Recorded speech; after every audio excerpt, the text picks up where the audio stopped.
Well, as you can see, I've put some forms in here. Silhouettes of trees. Keeping it dark.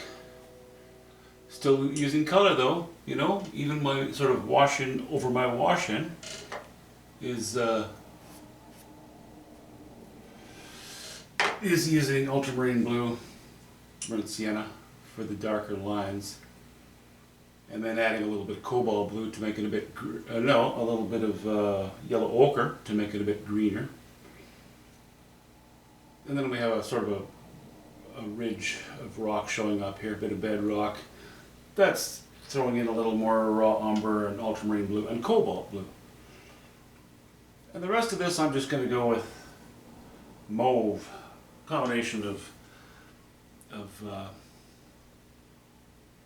cobalt blue, ultramarine blue, and now introducing for the very first time the alizarin crimson.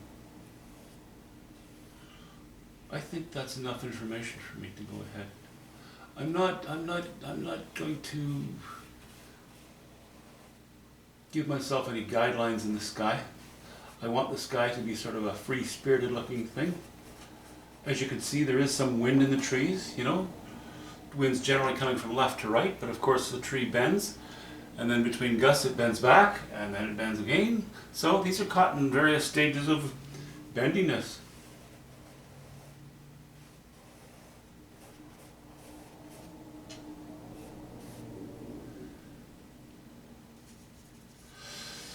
And I don't need to wash the sky in. I don't mind if little bits of this burnt sienna show through here and there. I quite like that actually.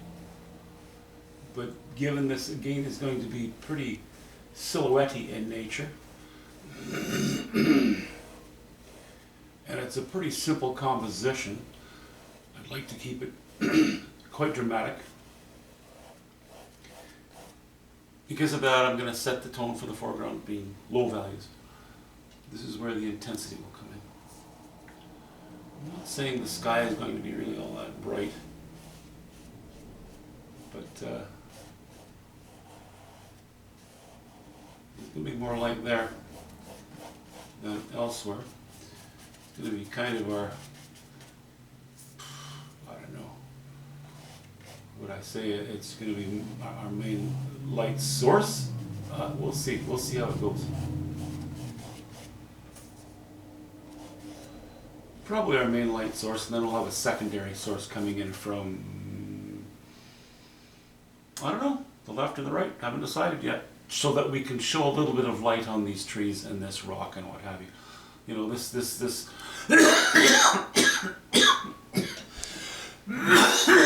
excuse me. This bedrock will probably be picking up some of the light from here. So you're going to have sort of light coming in from multi-directions, several different directions. So we decided to go ahead and lay that in quickly, and that gives us a good start to jump in with the knife, be starting with the sky. I want this, you know, this stuff in the foreground to dry. So, and it's become very high humidity and rainy outside, so of course that means it's high humidity everywhere, and that really slows down the drying of the undercoat. So I won't be touching it anymore today. That's for next time. And next time is when we'll see you.